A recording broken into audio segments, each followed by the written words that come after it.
మెదక్ జిల్లాలో 3 విడతలలో పారదర్శకంగా పంచాయతీ ఎన్నికలు నిర్వహిస్తున్నట్లు జిల్లా ఎన్నికల రిటర్నింగ్ అధికారి రాహుల్ రాజ్ స్పష్టం చేశారు. ఎన్నికల్లో పోటీ చేసే అభ్యర్థులు అనైతిక చర్యలకు పాల్పడితే క్రిమినల్ చర్యలు తప్పవని హెచ్చరించారు. మెదక్లో 100% ఓటింగ్ సాధించడమే లక్ష్యమన్న జిల్లా ఎన్నికల రిటర్నింగ్ అధికారి రాహుల్ రాజ్తో ఈటీవీ ముఖాముఖి. గ్రామ పంచాయతీ ఎన్నికలకు సంబంధించి నోటిఫికేషన్ వెలువడినప్పటి నుంచి మెదక్ జిల్లాలో అయితే ఈ గ్రామ పంచాయతీ ఎన్నికల వాతావరణ సందడి అయితే నెలకొంది. అయితే దానికి సంబంధించి మెదక్ జిల్లాలో ఎన్ని విడతలు నామినేషన్లు కొనసాగుతున్నాయి, అయితే పోలింగ్ సర్లు ఎలా ఉండబోతుంది, ఏ విధంగా పారదర్శకంగా ఎన్నికలు నిర్వహించడానికి ఏ విధమైనటువంటి చర్యలు చేపడుతున్నారు అనేటువంటి విషయాన్ని మనకు మెదక్ జిల్లా ఎన్నికల రిటర్నింగ్ అధికారి రాహుల్ రాజ్ మనతున్నారు. మరిన్ని వివరాలు తెలుసుకునేటువంటి ప్రయత్నం చేద్దాం. సార్, మన మెదక్ జిల్లాలో మొత్తం ఎన్ని గ్రామ పంచాయతీలు ఉన్నాయి, ఎన్ని వార్డులు ఉన్నాయి, మరి దీనికి సంబంధించినటువంటి ఏ విధంగా పోలింగ్ సర్లు నిర్వహించబడుతున్నారు? మనకు మెదక్ జిల్లా వ్యాప్తంగా చూసుకుంటే సుమారుగా 492 గ్రామ పంచాయతీలు ఉన్నాయి. సో ఈ 492 గ్రామ పంచాయతీలు గాను 4220 వార్డ్స్ ఉన్నాయి. సో ఈ వీటికి మొత్తం కూడా మనం 3 ఫేజెస్లో ఎలక్షన్ నిర్వహిస్తా ఉన్నాం. ఫస్ట్ ఫేజ్లో ఆల్రెడీ మనం నామినేషన్ ప్రక్రియ అనేది కంప్లీట్ చేసుకున్నాం. సో ఫస్ట్ ఫేజ్లో సుమారుగా 6 మండలాలు ఉన్నాయి. సో సెకండ్ ఫేజ్లో మనకి 8 మండలాలు ఉన్నాయి. ఈ 8 మండలాలకు సంబంధించి కూడా నామినేషన్ ప్రక్రియ నిన్న స్టార్ట్ అయింది. సో రేపటికి లాస్ట్ డేట్ ఉంటుంది. అదేవిధంగా థర్డ్ ఫేజ్కి సంబంధించి సుమారుగా మనకి 7 మండలాల వరకు కూడా ఉన్నాయి. సో వీటన్ని కలుపుకుంటే 492 గ్రామ పంచాయత్స్ 4220 వార్డ్స్కి మనము ఎలక్షన్ నిర్వహిస్తా ఉన్నాం. అయితే దాదాపుగా మన జిల్లాలో మొత్తం చూసినట్లయితే ఓటర్లు ఎంతమంది ఉన్నారు, అందులో మహిళల శాతం ఎంత? సో మనం చూసినట్టయితే ఓటర్లలో మహిళలే ఎక్కువ ఉన్నారు. మన జిల్లా వ్యాప్తంగా చూస్తే 5,23,000 మంది ఓటర్లు ఉంటే దాంట్లో 2,71,000 మంది మహిళలు ఉన్నారు, 2,51,000 మంది పురుషులు ఉన్నారు. సో మహిళా ఓటర్లే మన దగ్గర ఎక్కువ ఉన్నారు. అయితే అంతేకాకుండా మొదటి దశకు సంబంధించి నామినేషన్ల ప్రక్రియ అనేటువంటి పూర్తి కావడం జరిగింది. అయితే మొత్తంగా మొదటి దశకు సంబంధించిన ఎన్ని నామినేషన్లు వచ్చినాయి, ఒక్కో నామినేషన్ వచ్చినటువంటి గ్రామ పంచాయతీలు ఎన్ని ఉన్నాయి? సో మనకి టోటల్ మొదటి దశలో మనకి చూసుకున్నట్టయితే సుమారుగా 160 గ్రామ పంచాయతీలకు గాను 678 నామినేషన్స్ మనకి రిసీవ్ అయినాయి. అదేవిధంగా వార్డ్స్ మనకు చూసుకుంటే 1402 వార్డ్స్ ఉన్నాయి. ఆ 1402 వార్డ్స్లో సుమారుగా 2819 వార్డ్స్కి వార్డ్ నామినేషన్స్ కూడా అందరూ వేయడం జరిగింది. సో దీంట్లో మనకి సింగిల్ వార్డ్ నామినేషన్స్ ఇప్పుడు వరకు మనకు ఉన్న సమాచారం ప్రకారం ఒక 6 గ్రామ పంచాయతీలకు మనకి సింగిల్ నామినేషన్ వచ్చింది. సో అదేవిధంగా వార్డ్స్ చూసుకున్నట్టయితే సుమారుగా 200 వరకు కూడా వార్డ్స్కి మనకి సింగిల్ నామినేషన్ వచ్చింది. సో నిన్ననే మనకి స్క్రూటినీ కంప్లీట్ అయింది.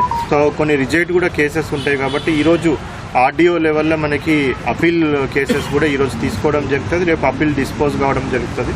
సో రేపు అపీల్స్ అంతా కూడా డిస్పోజ్ అయినాక టోటల్గా మనం ఫుల్ ఫ్లెజ్గా ఎన్ని మనకి సింగిల్ నామినేషన్ యాక్సెప్ట్ అయిన సింగిల్ నామినేషన్ వార్డ్స్ ఎన్ని ఉన్నాయి, ఎన్ని సర్పంచెస్ ఉన్నది, ఫైనల్ ఫిగర్ మనకు రేపు అపీల్ ప్రొవిజన్ అయిపోగానే చెప్పడం జరుగుతుంది. మొదటి దశకు సంబంధించి చాలా మటుకు ఏంటంటే గ్రామ పంచాయతీని ఏకగ్రహం చేసుకోవడానికి చాలా మటుకు లక్షల రూపాయలతోటి అవకాశం పడుతుంది. అదేవిధంగా మీ దృష్టికి వచ్చిందా, ఏ విధంగా చర్యలు తీసుకుంటారు? మనము మీడియాలో చూడడమే వేరే జిల్లాలలో జరిగిందని. సో మనం ఇక్కడ పగడబందీ చర్యలు తీసుకోవడం వల్ల మనకైతే దృష్టికి ఎటువంటివి కూడా అటువంటి రాలేదు. సో ఎవరన్నా ప్రలోభాలకు పెట్టి భయభ్రాంతులకు గురి చేసి కంటెస్ట్ చేయకుండా ఏకగ్రీవం అయ్యే విధంగా వేలంపాటు వేసి అటువంటి ఏమైనా అనైతిక చర్యలు ఎవరైనా తీసుకున్నట్టయితే కంపల్సరీగా వాళ్ళ మీద క్రిమినల్ కేసెస్ బుక్ చేయాలనేసి కూడా ఎలక్షన్ కమిషన్ మాకు ఆదేశించడం జరిగింది. అయితే అంతేకాకుండా ఇప్పుడు సర్పంచ్ కానివ్వండి, వార్డు మెంబర్స్ కానీ చాలా మంది పోటీ చేసిన అభ్యర్థులు పెద్ద మొత్తంలో ఖర్చు చేయడానికి ఆసక్తి చూపుతారు. అయితే అసలు రాష్ట్ర ఎన్నికల సంఘం ప్రకారం ఎంత ఖర్చు చేయాలి వార్డు మెంబర్ కానీ సర్పంచ్ కానీ? సో మనకి ఎలక్షన్ కమిషన్ నుంచి ఒక గైడ్ లైన్ వచ్చింది. దాని ప్రకారం అంటే 2011 జనాభా ప్రకారం సో 5,000కు మించిన పాపులేషన్ ఉంటే 2011 జనాభాలో సో అటువంటి గ్రామ పంచాయతీలకి మనకు సర్పంచ్కి 2.5 lakhs వరకు ఖర్చు పెట్టుకోవచ్చు, వార్డు మెంబర్కి 50,000 వరకు ఖర్చు పెట్టుకోవచ్చు. ఆ తక్కిన అన్ని గ్రామ పంచాయతీలు కూడా ఏవైతే 5,000 కంటే తక్కువ జనాభా ఉన్న గ్రామ పంచాయతీలు ఉంటాయో సో వాటన్నిటి కూడా మ్యాక్సిమం సర్పంచ్కి 1.5 lakhs ఖర్చు పెట్టుకోవచ్చు, 30,000 వరకు వార్డు మెంబర్కి వాళ్ళు ఖర్చు పెట్టుకోవచ్చు. ఒకవేళ దానికి మించినట్టయితే మనకి ఎన్నికల నియమావళిని వాళ్ళు ఉల్లంఘించినట్టు అవుతుంది. దాని మీద మళ్ళా ఎలక్షన్ కమిషన్ నిబంధనల ప్రకారం వాళ్ళ మీద చర్య తీసుకోవడం జరుగుతుంది. వాళ్ళ తర్వాత ఎలక్షన్స్ పార్టిసిపేట్ చేయకుండా కూడా కొన్ని ఇయర్స్ వరకు వాళ్ళ మీద కూడా డిస్క్వాలిఫై అయ్యే ఛాన్సెస్ కూడా ఉంటాయి. అయితే ఓటర్లు చాలా మటుకు ప్రలోభ పెట్టడానికి అవకాశం అయితే ఉంది ఎన్నికల్లో. అయితే దానికి సంబంధించి ఓటర్లు కానీ ఫిర్యాదు ఏ విధంగా చేయొచ్చు? సో మనకి ఎవ్రీ మండల్కి కూడా మనము తహసీల్దార్ని మోడల్ కోడ్ ఆఫ్ కండక్ట్ ఆఫీసర్గా మనము నియమించడం జరిగింది. అదేవిధంగా ఏ విధమైన క్యాంపెయిన్ పర్మిషన్స్ అయినా కానివ్వండి, సో వెహికల్ పర్మిషన్స్ కానివ్వండి, సభల పర్మిషన్స్ కానివ్వండి, ఇవన్నీ కూడా సంబంధిత మండల్ తహసీల్దార్ ఇవ్వడం జరుగుతుంది. సర్పంచ్ కానివ్వండి, వార్డు మెంబర్ కానివ్వండి, అయితే రాష్ట్ర ఎన్నికల సంఘం గుర్తులు కేటాయించింది. ఆ గుర్తులను అభ్యర్థులకు ఎలా కేటాయిస్తారు? సో మనకి ఆ అభ్యర్థులు ఎవరైతే ఎంతమంది పోటీలో ఉన్నారో దాని ప్రకారం ఉంటుంది. మనకి జనరల్ ఎలక్షన్ లాగా ఇక్కడ ఉండదు. సో వాళ్ళ సింబల్ సెలెక్షన్ అనే ఆప్షన్ వాళ్ళకు ఉండదు. ఆల్రెడీ మనకి వార్డ్స్కి మెంబర్లకి ఏ సింబల్స్, అదేవిధంగా మనకి గ్రామ పంచాయత్ సర్పంచ్కి ఏ సింబల్స్ అని ఎలక్షన్ కమిషన్ ఆల్రెడీ మాకు పంపించడం జరిగింది. సో అన్ని గ్రామ పంచాయతీలకు అన్ని వార్డులకి ఒకటే సింబల్స్ ఉంటాయి. సో ఎవరైతే అభ్యర్థులు ఉంటారో 5 కానీ 6 కానీ 7 కానీ ఎట్లా ఉన్నా కానీ కూడా వాళ్ళది తెలుగు అక్షరాల ప్రకారం క్రమ సంఖ్య ప్రకారంగా తెలుగు అక్షరాలన్నీ మనము పెట్టుకొని దాని ప్రకారంగా ఏది ఫస్ట్ వస్తుందో వాళ్ళకి ఏది మనకి సింబల్ ఉంటుందో అలాట్ అవుతుంది. సెకండ్ వచ్చిన వాళ్ళకి సెకండ్ సింబల్, థర్డ్ వచ్చిన వాళ్ళకి థర్డ్ సింబల్, అట్లా డైరెక్ట్ అలాట్ అవుతుంది. కానీ ఏ విధమైన సెలెక్షన్ ఆఫ్ సింబల్స్ అనేది ఇందులో ఉండదు. అంటే జిల్లాలో సమస్యాత్మక పోలింగ్ కేంద్రాలు నుండి అక్కడ ఏ విధంగా ఎలక్షన్ నిర్వహించిన ప్రశాంతంగా? సో మనం ఒక సమస్యాత్మక గ్రామ పంచాయతీలో 111 వరకు ఉన్నాయనేసి గుర్తించడం జరిగింది. సో దీనికి సంబంధించి ఒక సుమారుగా 300 వరకు కూడా మనకి పోలింగ్ కేంద్రాలను మనము సమస్యాత్మకమైన పోలింగ్ కేంద్రాల కింద గుర్తించడం జరిగింది.